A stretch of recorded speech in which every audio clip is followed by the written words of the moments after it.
రాష్ట్ర ప్రభుత్వం ప్రతి నెల 3వ శనివారం నిర్వహిస్తున్న స్వర్ణాంధ్ర స్వచ్ఛాంధ్ర కార్యక్రమంలో ప్రజలు భాగస్వామ్యం కావడం ద్వారానే స్వర్ణాంధ్ర కళ సాకారం అవుతుందని జిల్లా కలెక్టర్ ఎంఎన్ హరేంద్ర ప్రసాద్ పేర్కొన్నారు. శనివారం కాకినాడ పట్టణంలోని ఆనందభారతి గ్రౌండ్స్ లో కాకినాడ నగరపాలక సంస్థ ఆధ్వర్యంలో స్వర్ణాంధ్ర స్వచ్ఛాంధ్ర కార్యక్రమం జరిగింది.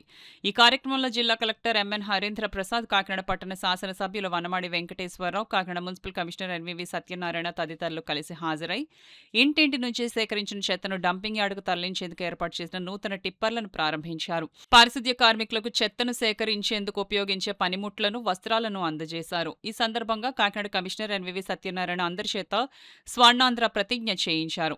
ఈ సందర్భంగా జిల్లా కలెక్టర్ హరేంద్ర ప్రసాద్ మాట్లాడుతూ, గౌరవ ముఖ్యమంత్రి వారి ఆదేశాల మేరకు ప్రతి నెల 3వ శనివారం చేపట్టిన స్వర్ణాంధ్ర స్వచ్ఛాంధ్ర కార్యక్రమాన్ని జిల్లాలో సక్రమంగా నిర్వహించడం జరుగుతుందన్నారు. ఈ ఆగస్టు నెల ప్రత్యేకంగా క్లీన్ సిటీస్, గ్రీన్ కమ్యూనిటీస్ అనే థీమ్తో ఈ కార్యక్రమాలు చేపట్టామని జిల్లా కలెక్టర్ తెలిపారు.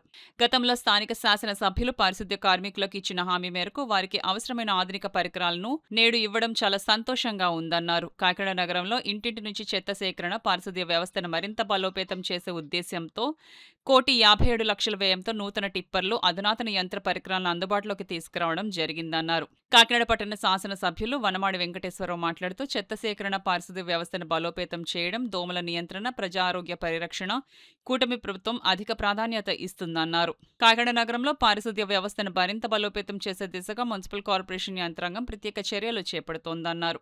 నగరంలో చెత్త సేకరణను వేగవంతం చేయడానికి, పరిశుభ్రత ప్రమాణాలను మెరుగుపరచడానికి ఆధునిక సాంకేతిక పరిజ్ఞానాన్ని అందుబాటులోకి జిల్లా కలెక్టర్ చేస్తున్న ప్రత్యేక కృషికి ఈ సందర్భంగా ఎమ్మెల్యే కొండబాబు ప్రత్యేకంగా అభినందనలు, కృతజ్ఞతలు తెలియజేశారు. నగరవాసులు తమ పరిసరాలను పరిశుభ్రంగా ఉంచుకునేందుకు అధికారులకు తమ సహకారాన్ని అందించాలన్నారు. ఈ కార్యక్రమంలో నగరపాలక సంస్థ అదనపు commissioner KT Sudhakar, EE Kanakaraju, MHO doctor Prithvicharan, ఇతర నగరపాలక అధికారులు, శానిటరీ ఇన్స్పెక్టర్లు, పారిశుద్ధ్య కార్మికులు తదితరులు పాల్గొన్నారు. ఇంట్లో కానీ కమ్యూనిటీస్లో కానీ ఉండాలనే ఉద్దేశంతో ఈ సాసా కార్యక్రమం ప్రతి 3వ శనివారం నిర్వహిస్తున్నాము.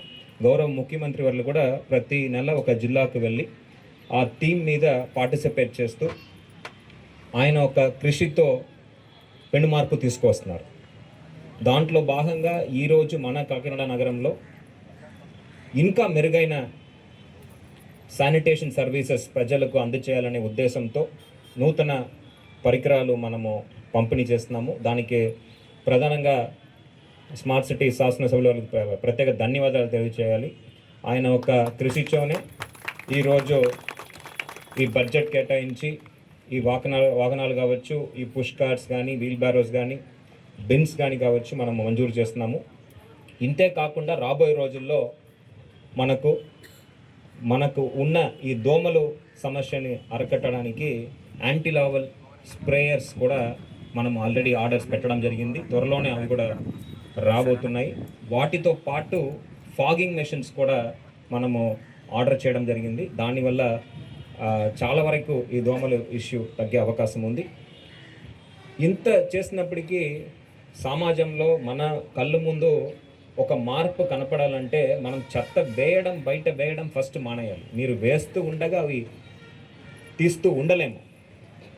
5,50,000 పైన జనాభా ఉన్న నగరంలో కేవలం ఒక 800-900 సిబ్బందితో ప్రతి వాడని, ప్రతి వీధిని పరిశుభ్రంగా ఎప్పుడు ఉంచలేము. ఎప్పుడు ఉంచగలమంటే మీ సహకారం ఉంటే అది మనం సాధించగలం. ప్రజలు దీంట్లో భాగస్వామ్యం అవుతేనే ఆ కళ సాధ్యమవుతుంది. అప్పుడు చంద్రబాబు నాయుడు గారు అన్ని ఆఫీసులు ఒకసారి చూడండి ఎలా ఉన్నాయని చూడమంటే మన ఆఫీస్ కూడా వచ్చారండి. ఆఫీస్కి వచ్చి బీరువాలు అయితే ఎత్తే బూజులు గడిసి ఉన్నాయన్నీ చెత్తపడేసినాయి. నా పుస్తకాలన్నీ కూడా కొన్ని అలా ఉంచిన పుస్తకాలు అన్నీ తీసి దొరకడం మొదలెట్టారు. అప్పుడు రాష్ట్ర వ్యాప్తంగా చేస్తే అన్ని ఆఫీసులు అలా ఉన్నాయి.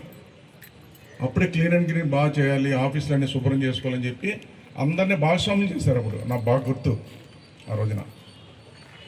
అంటే మన ఆఫీసులు కూడా శుభ్రంగా ఉంచుకోలేకపోయాం మనం.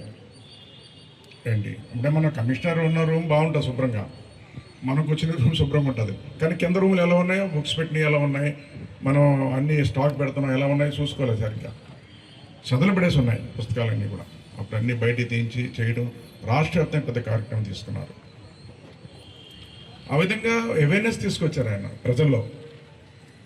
ఆ విధంగా ఇంటింటికి మొక్క నాటని అప్పటి నుంచి చెప్తున్నారు. ఇప్పుడు చాలా చోట్ల మొక్కలు నాటారు, ఇంకా కొన్నింటి ముందు మొక్కలే లేవు చెప్పినప్పుడు కూడా, అవునా కదా? ఇంకా ఇస్తూనే ఉన్నాం మొక్కలు, ఇంకా చాలామంది సరిగ్గా చేయలేకపోతున్నారు. అందరూ పాటించాలన్నది మనం ఈ ఆలోచన. ఈరోజు చూస్తున్నాం, మనం వచ్చిన తర్వాత ఈరోజు మనం అందరూ అధికారులతో మీటింగ్ పెట్టుకుంటే మాకు పరికరాలు లేవని మీరే చెప్పారు. మాకు పుష్ కార్డ్స్ కావాలండి, డస్ట్బిన్ కావాలి, అదే ప్లాగింగ్ మిషన్ లేవు, దోమల మందు కొట్టే మిషన్ లేవు, వెహికల్స్ లేవని చెప్పారు. అవన్నీ కూడా నోట్ చేసుకుని ఈరోజు అన్నీ సమకూరుస్తున్నాం. ఈరోజు వెంటనే చెప్పాం కలెక్టర్ గారికి, ఈ విధంగా మీటింగ్ ఏర్పాటు చేసుకున్నాం, 7 గంటల పాటు కూర్చున్నాం, వాళ్ళందరితో వాళ్ళ సమస్యలన్నీ తెలుసుకున్నాం. ఇవన్నీ మనం ఇస్తేనే వాళ్ళు చేయగలరని చెప్తే వెంటనే స్పందించి కలెక్టర్ గారు ఈరోజు మనకు అన్ని సమకూర్చినందుకు మనస్ఫూర్తిగా అభినందిస్తున్నాం. అధికారులకు సమన్వయము 2 తోటి మరి కాకినాడ నగరాన్ని అభివృద్ధి పదంలో తీసుకొస్తున్న గౌరవ కలెక్టర్ గారికి ప్రత్యేకమైన అభినందనలు సార్. అదేవిధంగా మన పారిశుద్ధ్య కార్మికుల విషయంలో సారు ఒక విషయం చెప్పారు, అది అక్షర సత్యం. మీ ప్రాణాలు పణంగా పెట్టి మాకు ఆరోగ్యం ఇస్తున్నారు. మా ఆరోగ్యం ఈరోజు మేము ఆరోగ్యంగా ఉన్నామంటే దాని కారకులు మీరే, పారిశుద్ధ్య కార్మికులే. కాబట్టి మీకు ప్రత్యేకమైన అభినందనలు. మీరంతా కూడా మరింత కృషి చేసి మరి కాకినాడని మరింత ముందుకు తీసుకొచ్చి మీ అందరిని మనవి చేసుకుంటూ, ఇప్పుడే గౌరవ శాసనసభ్యులు పెద్దలు పూజ్యులు శ్రీ వనమాడి కొండబాబు గారు కాకినాడ నియోజకవర్గం అర్బన్ ఎమ్మెల్యే గారిని ప్రసంగించి కోరుచున్నాను.